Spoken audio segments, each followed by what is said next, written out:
from Mary Jane Borton, the president of Ohio Rights Group. Good morning.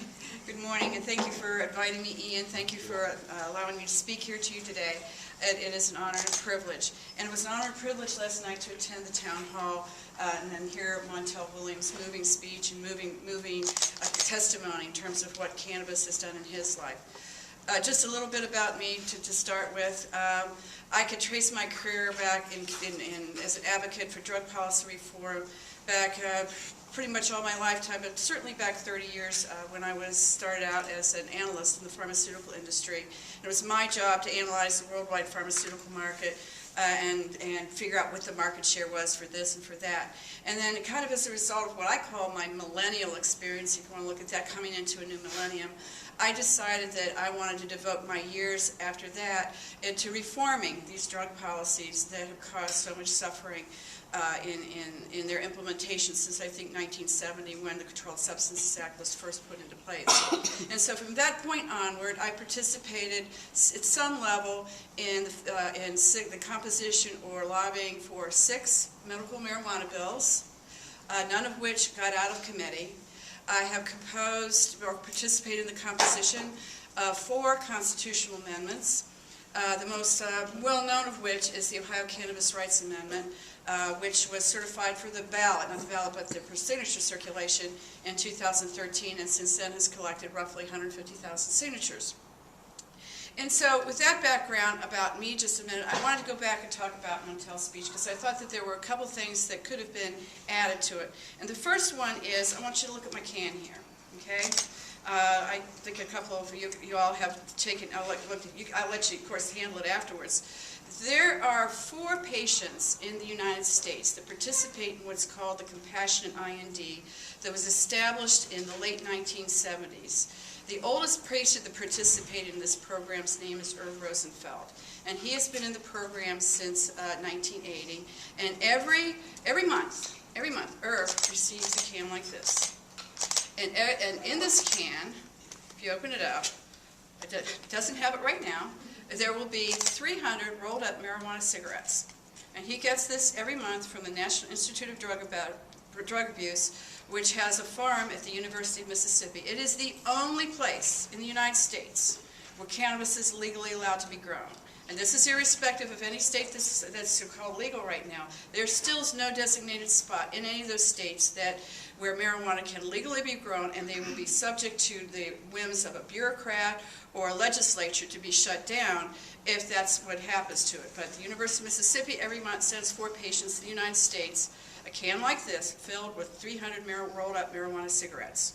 Okay? It's interesting if you want to read my can here. Here's what the prescription is. Use 10 cigarettes daily. 10 cigarettes daily. That means the federal government is giving Irv Rosenfeld a prescription to smoke marijuana, 10 cigarettes daily. All right?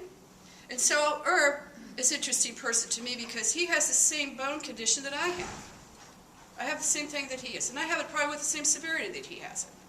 And so I have to ask, why he, not me? Why is he free to take this into a restaurant, put it on the steak counter and say, hey, look at this, here's my cigarette?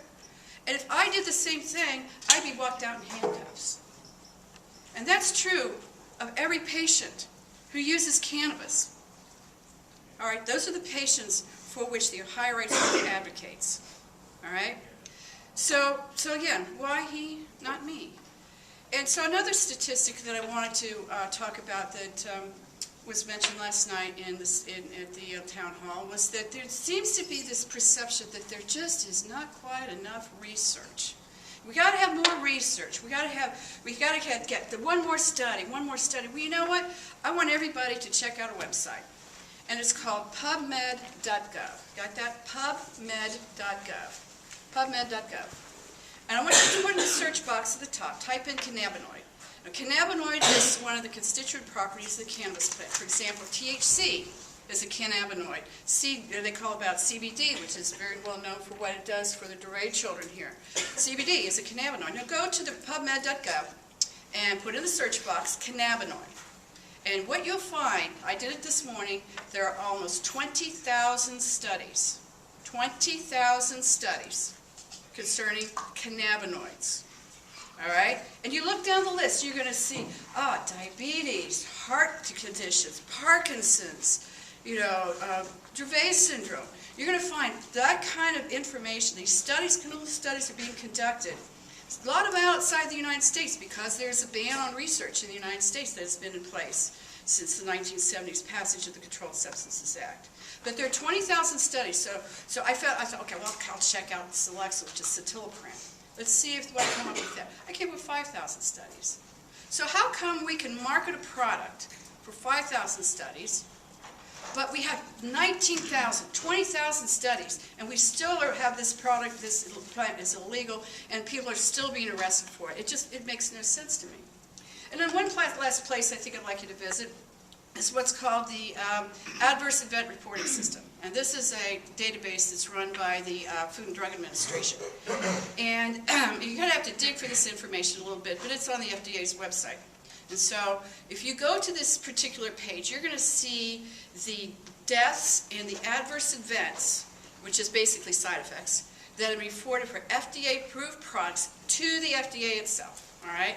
I'm going to have to brush stroke a little bit of the numbers here because they're not going to stick real close in my mind, but I want to say there were 30,000 deaths in 2002, okay? There's over 100,000 now in 2000, I think the last reporting year was 2013. And over that time period, I would say there have been probably 300,000 or 400,000 deaths. Now think about it this way, and I'm not even getting to the adverse events, which are well over 1 million. Think of it this way, if there were anything else, if it were car accidents, if it were heart disease, if it were anything else, we would be outraged. How come we're not having the same outrage over those side effects? And I say that in context with cannabis, because just like Lissa said, this is a non-toxic plant. Nobody in the history, supposedly in the history, we're looking still for that one person who has died from ingesting the plant product cannabis. They have none. The side effects are minimal, comparatively. So I have to ask, again, why he, not me? Why, are these people dying from pharmaceutical drugs that could be, at least their suffering could be ameliorated by using the cannabis plant? And so I'm going to conclude by saying this. I know that the question here is going to be, why did the Higher Rights Group make this change? Why did we decide to endorse issue 3 and support it as strongly as we do? And we had to take a strong look at what our mission and purpose is. Why are we here? Who we are. I put out a thing to our group. I said, who we are and what we stand for matter. And it does, for all of us. Who we are and what we stand for matter. And so when I look at this framework, and I look at what our mission is, because we set out to alleviate the suffering of the sick, dying, and disabled in Ohio who make medical and therapeutic use of the cannabis plant. That's our mission. And so we looked at the medical marijuana. There's a medical marijuana program in issue 3. And issue 3 is on the ballot. And so this is our best shot to take care of these patients, to get them off the battlefield of the drug war. The High Rights Group could do nothing else. We could do nothing else but support issue 3. And we're proud to do so. And I invite you to check out our website at OhioRightsGroup.org or our Facebook page at Ohio Rights Group.